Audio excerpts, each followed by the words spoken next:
Yo, welcome back to the channel, my schmeagles. Today we're using a brand new build. It's quite an interesting, fun little build, but we are using the ringed finger as part of it, so I've decided to call it the finger flicker.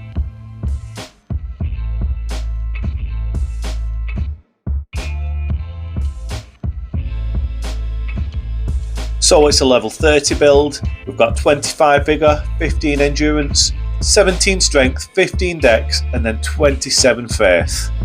In our flask we're using the opaline hard for the damage negation, and we're using the strength knot to boost our strength for a little bit more damage. And here's a quick look at the armour and talismans that we're using on the build. We're using two weapons on this build, the first one being the ringed finger, and it's got that super quirky Ash of War, the claw flick. And then as well as this, we're also using the Nox flowing hammer, and this has got quite a quirky Ash of War as well in flowing form. And then the reason that we've got 27 faith on the build is because we're using a selection of incantations, 3 of which are the aspect of the Crucible incantations. And that's the build, guys. Please don't forget to subscribe if you like the video. We're literally only 50 subs away now from 1,000 subscribers. Things are getting pretty exciting. Anyway guys, it's time for you lot to sit back, relax and enjoy the video.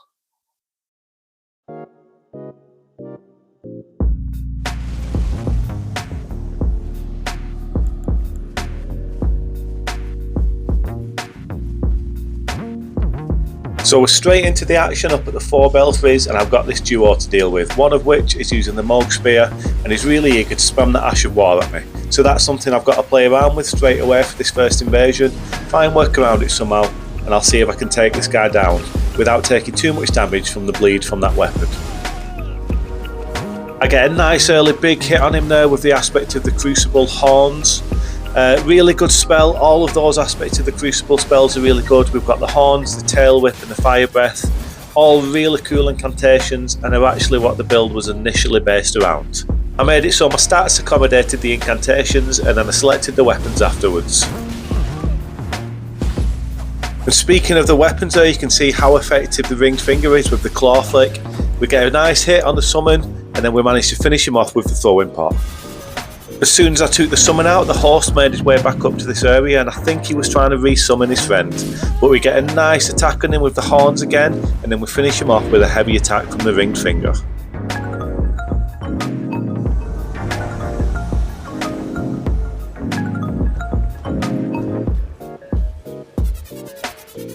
So as I mentioned, I knew that I wanted this build to be based around the 3 aspects of the Crucible incantations.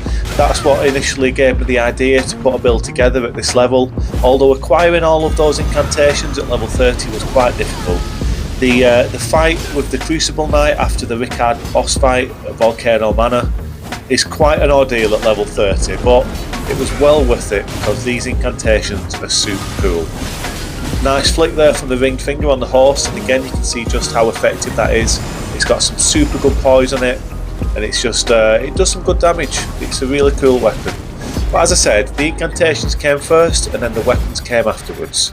I knew that I wanted to use a ringed finger, or I had a good idea that I wanted to use the ringed finger, and then the Nox flowing hammer, I kind of chose that one because it's got a quirky Ash of War. They've both of the hammers that we're using on this build, the finger and the Nox flowing hammer, they've both got these kind of quirky Ashes of War on them, so I thought it kind of suited the build overall.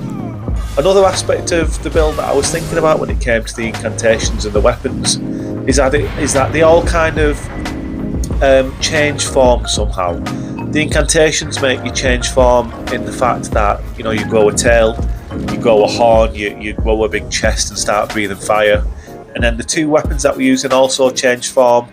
Obviously the claw flick on the ringed finger speaks for itself, and the Nox flowing hammer kind of changes form with its Ash of War as well. So yeah, I just thought all over quite a quirky little build, and it kind of has this theme of transformation running throughout it. And to be honest, the incantations and the weapons that I've chosen all have great synergy together. They all work together really well, as I'm sure you'll see from the invasions. This was an awesome invasion against this duo in Stormvale Castle. You can see that they're working together really well, and they're making life quite difficult for me. The summon isn't taking too much damage. I'm not sure what level he is, but he's obviously got a lot of vigour. His armour's not incredibly chunky, but as you can see, he's not taking a hell of a lot of damage from me, so it's just a case of trying to whittle him down slowly and pick my moment to get the kill. We get a nice bit of damage from the tail whip there, and I get a little bit obsessed with trying to finish him off with a throwing pot at this point. You'll see now over the next few seconds that I do get a little bit tunnel visioned. I know that one throwing pot would finish him off at this point, but it's dangerous what I'm doing here. I'm kind of disregarding the host. I'm just a bit obsessed with trying to get the finish on the summon with the throwing pot, when ideally I should be reading the situation a little bit better and looking after myself a little bit better. I could have easily got myself killed here, but luckily I didn't take any damage and I'm still in the fight. It was around this point as well that I did realise the summon still hadn't healed up, so he's clearly out of healing pots. So I know that I can just take my time a little bit more and lay off the throwing pots. And there we go, one Ash of War from the Notch Slowing Hammer finishes the job, as he was extremely low health, and that's all it took. Now I can focus on the host. I should have took the riposte there and got the critical attack, but I was trying to be fancy and took the chance to use a fire breath. I did do some damage, but I should have probably took the riposte. This turns out to be an awesome one-on-one to finish the invasion.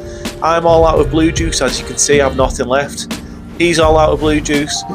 We've not got many heals, if any, left between us, so this turns into a really tense fight with two geezers just using hammers, and it's just an epic one-on-one to finish this invasion. This was an absolute blast. Look at how close it is, guys. Look at his health, look at my health. I'm doing my best to keep up the pressure on him. I want to get that final hit, but we're still going. He's doing really good dodging. I roll into an attack there and look at my health. I'm literally one shot. It's next hit wins, guys. I go to the crafting there to see if I can craft some more throwing pots in the heat of battle, but it's not available. It literally is next kill. Oh, there we go. We get the last hit. What an absolutely fantastic one-on-one that was. Great invasion. That one-on-one actually lasted about 5 or 6 minutes, just me and him with the hammers. Awesome, guys. Absolutely awesome. Great invasion.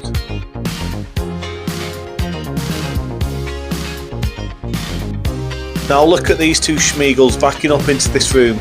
Let me tell you guys, that ain't where you want to be with this build. You're going to take some aspect of the Crucible fire breath right into your vicinity, around your person, and all's up in you. How is it in there, boys? Nice and hot?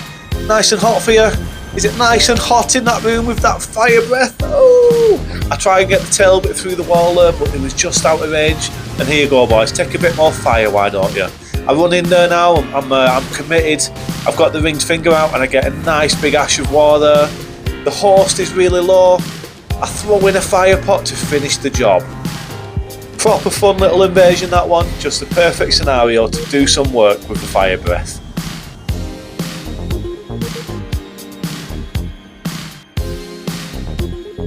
Now this is honestly the best part about invading at level 30, is Stormvale Castle. You get constant Stormvale invasions, and it's just such a cool, awesome place to invade.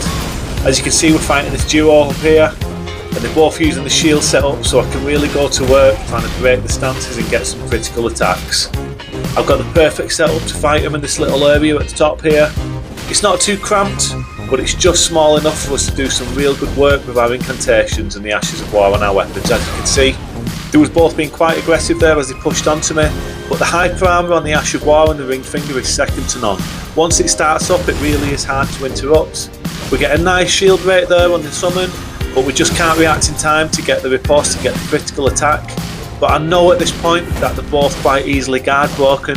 It's just a case of taking advantage of it and getting the critical attack in afterwards. I managed to break the guard of the host with the tail whip, but the actual eagle behind us gets involved and stops me from taking the critical attack. But that's okay, because I've got a nice invasion partner with me now in the eagle.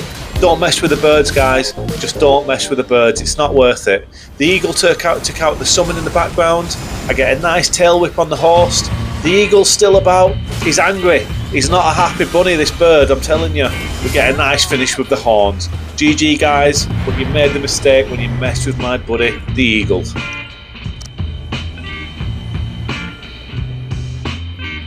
I'm up at the academy for this next invasion. Going to read some books while I'm up here, get myself topped up on a bit of intelligence. God knows I need it.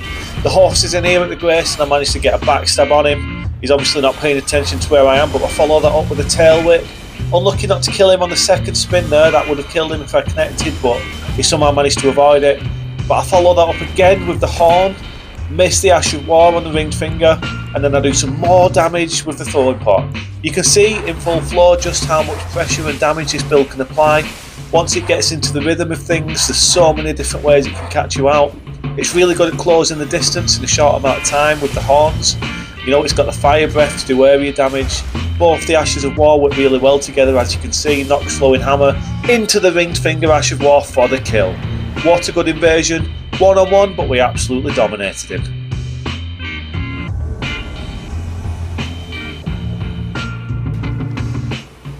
So let's talk about our choice of weapons for a minute.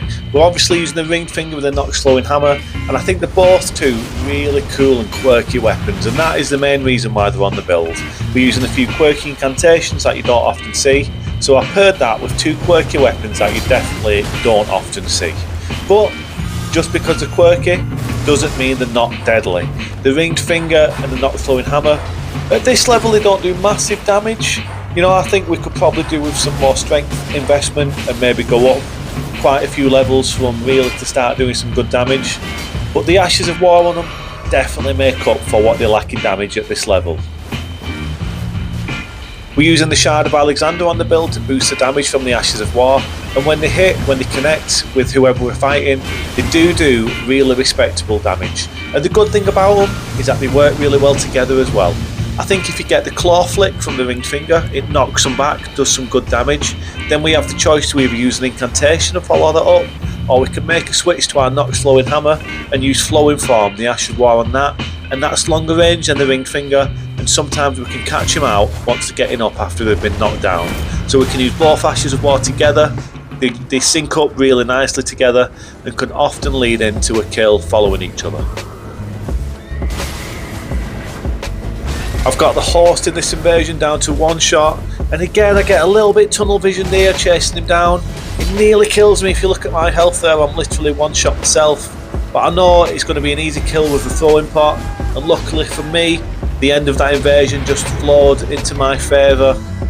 Yeah, that was a bit dodgy. I look at these invasions sometimes when I watch them back, and it's a really good way to analyse your play. I do know though that I made a mistake at the end. I should have really took my time a lot more.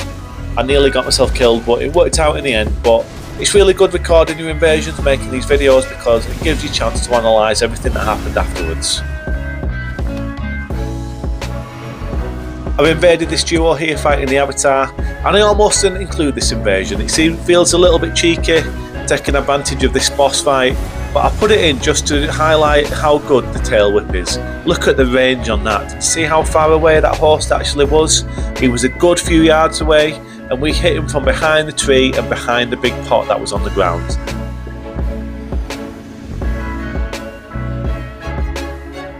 I spawn into Stormvale for another invasion, and I initially see this summon, so I go to meet him down this corridor, and he starts throwing some firebombs at us, but I manage to dodge through them, and then I get a really nice hit on him with the horns. Launch him up into the air, and then I follow that up with a fire breath, and it's the perfect combo. We managed to take him out. However, now he's dead. The horse and his second summon have turned up. They're both using the bubble tier on him. They're both looking a lot more chunky with their armour, and I know straight away that it's going to be a different ball game altogether dealing with these two. I was really pleased to get that first kill on the summon. That was a great kill, but now I've really got to focus in because I know this is going to be a completely different fight.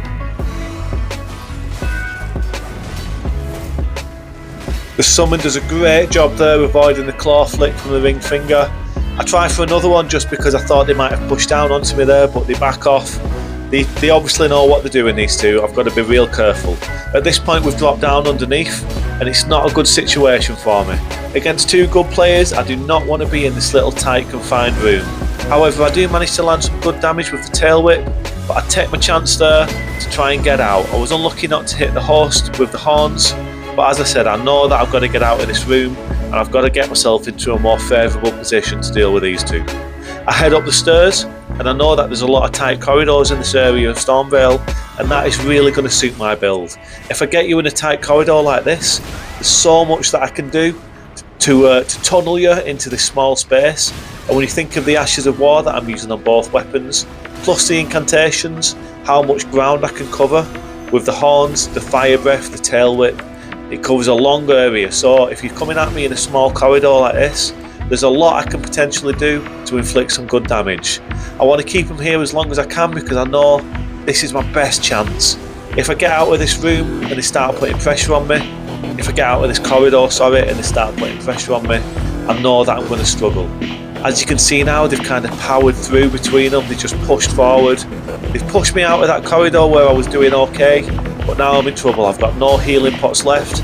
I'm down on my last stand against these two. They're putting me under so much pressure. What's going to happen here? And that's it, guys. They get the last little hit on me there. Finish me off. No healing pots left, but it was a good effort. I don't mind losing those ones. I was really pleased with the kill on the summon at the beginning, and then these two came along, good players, good setups, applied a lot of pressure on me, and they just took me out. It was just too much for me to handle, but as I said, I don't mind losing invasions like that when we've had such a good fight. I've got no idea what that horse was thinking there. I just don't know, guys. I don't know. And it was an easy kill on the summon with the fire pot. But I don't know what the horse was thinking. I get some nice damage on him with the breath, and then I finish him off with a tail whip. Get some vigor, pal. That's all you've got to do. Just invest in your vigor. Just invest in your vigor, mate. Next time, I want to see more.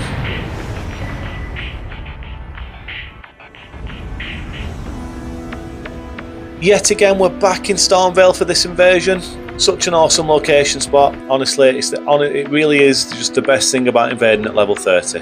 I was looking around for these two for a while, and I noticed that they're up in the high grounds. Bit of an awkward spot from where I am, and I thought maybe they was heading down to this bottom area of the castle. So I run down here to see if they've dropped down, and maybe I could have met them down here for a fight. Although once I get down here, I see that they're actually not here. But that's okay, because at this point I realise that a blue spawned in behind me, so I can focus on killing this blue before I get back on track after the horse and this summon.